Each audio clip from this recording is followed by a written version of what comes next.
Have you ever looked at someone you love and wondered, how did we become so distant? Like, I want you to really think about that for a second because it is a terrifying question when it actually hits you. And the thing is, we are not talking about the aftermath of some massive blowout. Right, not a huge explosion. Exactly. We are not talking about a devastating betrayal or a sudden dramatic shift that you can clearly point to on a calendar. It happens slowly, quietly.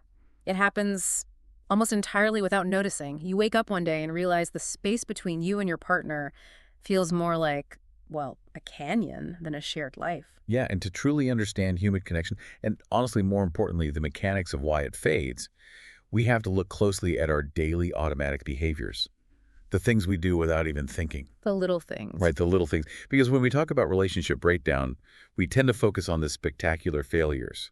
But the reality is much more mundane. It is the accumulation of hundreds, maybe thousands, of tiny, almost imperceptible moments of disconnection.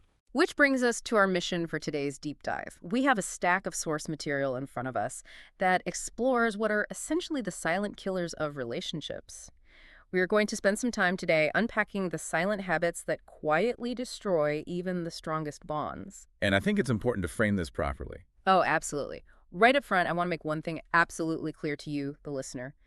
This deep dive is not a game of pointing fingers. We're not here to figure out who is right or who is wrong or to assign blame for past relationships. We are simply looking at the mechanics of distance. Yeah, because if we want to understand how two people drift apart, we first have to examine what we mistakenly believe is keeping us together. I mean, most people operate under a fundamentally flawed definition of what constitutes a connection, specifically when it comes to communication. The source material dives straight into this misconception, pointing out that most people falsely equate communication purely with talking. Like, there is this assumption that as long as our mouths are moving, as long as words are filling the air between us, we are communicating. Right, we check the box. We check the box and think we are maintaining the relationship just because we had a conversation about, I don't know, the grocery list or our work day. What is fascinating here is the psychological blind spot that creates. We think output equals connection, but real communication does not begin with the act of talking. It begins entirely with listening. Listening to understand. Exactly, listening to understand. That sounds simple on the surface, Yeah. but neurologically and behaviorally, it requires an immense amount of intentionality. When we're just talking at each other, we aren't bridging a gap, we are just making noise in the same room. Okay, let's unpack this because there is listening and then there is what most of us actually do in an argument. The sources use some brilliant imagery here. They compare most everyday listening in a conflict to a tennis match. Or even worse, a courtroom debate. A courtroom debate is the perfect way to describe it. Right. You aren't actually absorbing the other person's reality. You are just standing on your side of the court, racket pulled back, waiting for your turn to serve the ball back. In the courtroom scenario, you are just waiting for them to take a breath so you can launch your cross-examination. You are preparing your next argument while they are still speaking. Yes, exactly. And when you are in that adversarial mindset, your cognitive load is entirely consumed by defense and strategy. You are scanning your partner's words not for meaning or for vulnerability, but for weaknesses. You're looking for the flaw. You are looking for the flaw in their logic so you can dismantle it. Biologically, your brain is treating your partner like a threat to be neutralized rather than a person to be understood. Wow. A threat to be neutralized. Yeah, and the emotional toll of that habit is staggering because it completely shuts down the empathy centers of the brain. Mm-hmm. Think about what it feels like to be on the receiving end. You are pouring your heart out, and you can see in your partner's eyes that they aren't taking your words in. They are just drafting their rebuttal. Precisely. You can practically see the gears turning in their head. They are entirely focused on what they're going to say the second you stop talking. And this leads to one of the most powerful conclusions in our source material regarding relationship longevity. Relationships rarely end just because people stop talking. They end because people stop feeling heard. Because validation is a core psychological need. It is. When a person repeatedly speaks but feels completely unseen by the person who is supposed to know them best, the nervous system registers that as profound isolation. The connection starves to death, even though the room is loud.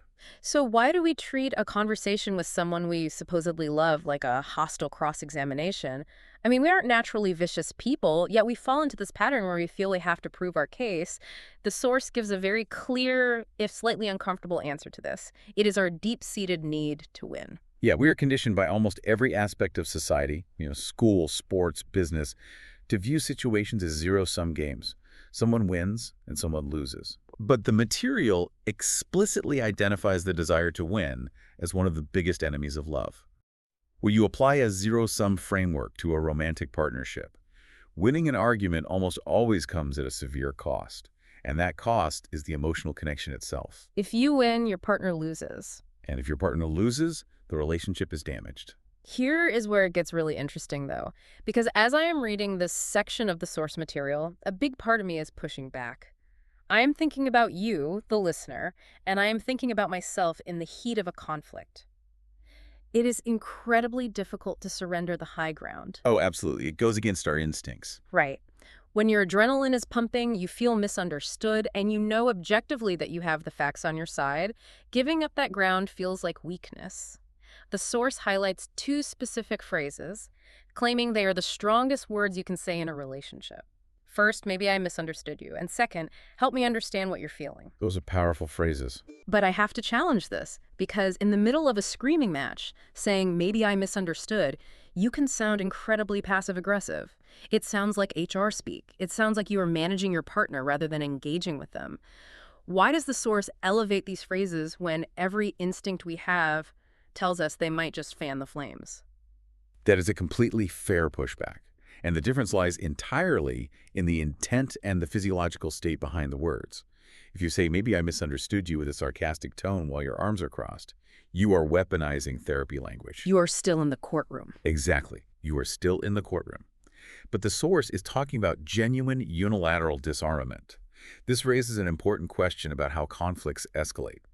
Arguments escalate because both people are in a state of sympathetic nervous system arousal, fight or flight. Your brain perceives the disagreement as an actual threat to your survival or your identity. Right. So you armor up. You grab your shield and your sword. Precisely. To stop the escalation, someone has to send a biological signal to the other person's brain that there is no predator in the room.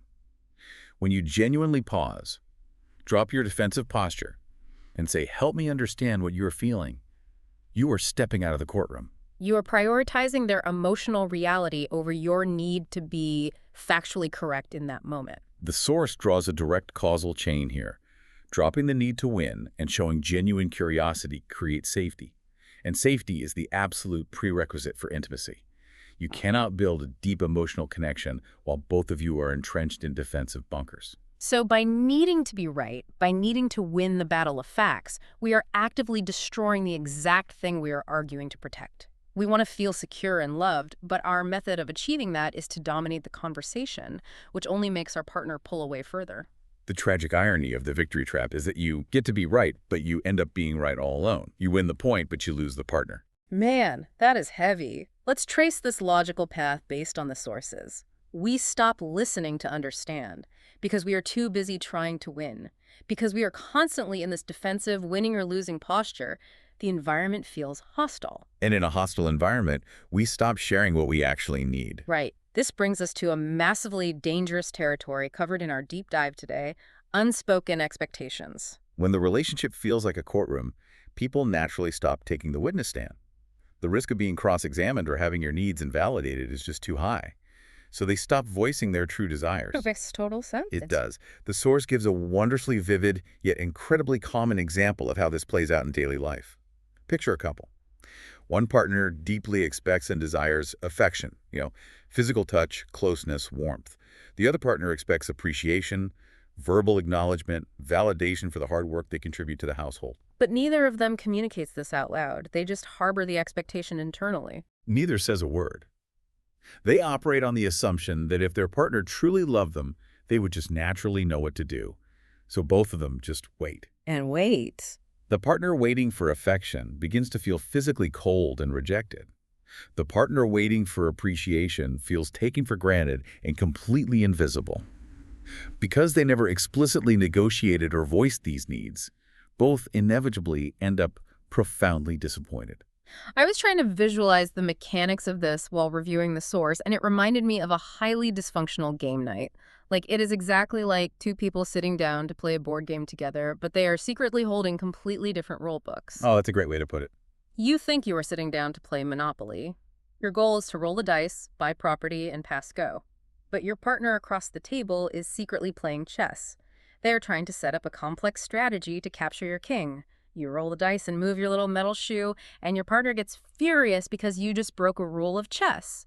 Right, and you're getting angry because they're moving their pieces in a way that makes zero sense in Monopoly. Exactly. You are both punishing each other for breaking rules that the other person didn't even know existed. If we connect this to the bigger picture, you start to see the profound psychological trap of this dynamic. As the source material points out, in these situations, couples aren't actually fighting reality. They aren't even really fighting each other. They're fighting expectations that were never spoken. They're fighting ghosts. We have this cognitive bias where we assume that because we spend so much time with someone, our internal landscapes must be identical. We assume our rulebook is the only rulebook. But how can you possibly win against a ghost? You are setting your partner up to fail by requiring them to be a mind reader and then resenting them when they inevitably lack telepathy. It creates a compounding cycle of distance. A vicious cycle. You expect something, they don't do it because they don't know about it, you feel hurt, and you pull away slightly to protect yourself. Tuesday night on the couch, you sit just a few inches further apart. Thursday morning, you don't say goodbye when you leave for work. The distance grows, millimeter by millimeter. It all loops back to the foundational mechanisms we were discussing earlier. Why didn't they share those expectations in the first place?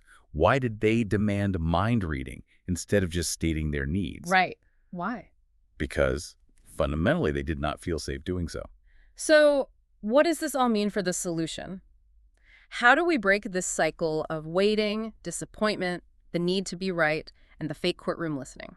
According to the source, the antidote, the foundation of everything we have touched on today, is emotional safety. Emotional safety is not just a modern therapy buzzword. It is a very specific psychological state. It is an environment where you are not constantly expending cognitive energy calculating the risk of being yourself. That sounds exhausting. It is. The material is very clear on this biological reality. People do not open their hearts or share their vulnerabilities in environments where they anticipate judgment. They only open up where they feel accepted.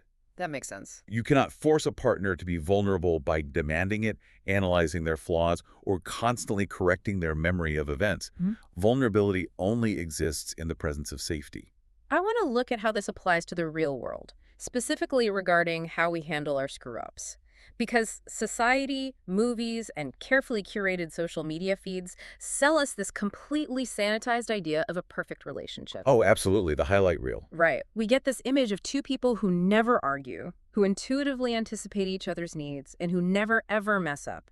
But we all mess up. We say the wrong thing, we forget important dates, we act selfishly. That is a crucial distinction the source makes. It completely redefines what a good relationship actually looks like in practice. A truly healthy dynamic is not a relationship where mistakes never happen. That is a fantasy that will destroy any real connection. So what is it then? A healthy relationship is one where mistakes can be discussed without fear.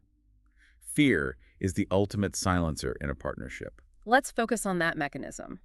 If you are afraid that admitting a minor mistake will lead to a 3-day silent treatment, or a screaming match, or your partner pulling out a mental file cabinet of every time you have ever failed in the past 5 years, you are going to hide your mistakes. Of course you are. You are going to lie or omit details to protect yourself from the fallout. You will hide them, you will defensively deflect the blame onto external factors, or you will attack your partner first to keep them off balance. The negative behaviors we have discussed today, the courtroom listening, the rigid need to win, harboring unspoken expectations, they are all just defense mechanisms deployed in the absence of emotional safety. When fear is present in a relationship, vulnerability vanishes instantly. And without vulnerability, there is absolutely no intimacy. We have covered some deeply transformative ground today regarding the mechanics of relationship drift. We started by looking at how failing to truly listen, listening to respond and cross-examine rather than listening to understand, traps us in an adversarial mindset. Which creates that need to win. Exactly. That need to win the argument breeds an environment where it is too risky to communicate our true needs, so we end up fighting ghosts. We get angry over unspoken expectations, punishing our partners for playing a different board game than we are, and we discover that all of this dysfunction stems from a fundamental lack of emotional safety, the fear of being judged rather than accepted. But the source material leaves us on a highly pragmatic yet hopeful note. It reminds us that while the drift happens slowly, reversing it does not require grand cinematic gestures. Thank goodness. Right. Sometimes it states, just one radically honest conversation is enough to disrupt years of silent distance. One moment of intentionally dropping the sword, regulating your own defensiveness and saying, help me understand what you are feeling, can rebuild the bridge. But to have that conversation, we have to change our default setting. We have to stop looking outward for the blame and start examining the specific environment we are actively creating. That leads directly to the final and perhaps most provocative thought from our source material. A challenge for everyone listening today. It is incredibly easy when you feel disconnected and lonely in a relationship to get frustrated and ask the age-old question, why don't they understand me? We have all asked it. It feels righteous and validating. But the material asks us to flip the mirror entirely. Flip the mirror. Instead of asking why they don't understand you, leave this deep dive asking yourself this. Do they feel safe enough to tell me the truth? Think about your subtle, automatic, everyday behaviors. The heavy sigh you let out when they start talking about something you don't care about. The way you check your phone or a screen while they try to explain their day. Or the quickness with which you interrupt to correct a minor, irrelevant detail in a story they are telling. What subtle, perhaps unintentional signals might you be sending on a daily basis that actively teach your partner it is unsafe to share their reality with you? That paradigm shift takes the power to fix the distance and puts it right back in your own hands. You don't have to sit around waiting for them to magically change or learn to read your mind. You can just start making the space between you a little safer today. So tonight, tomorrow, or the next time you feel that quiet distance creeping in, I want you to remember that courtroom analogy. Ask yourself, are you scanning their words for weaknesses and preparing your next argument? Or are you finally ready to drop the sword, step out of the courtroom, and simply listen to the person standing right in front of you?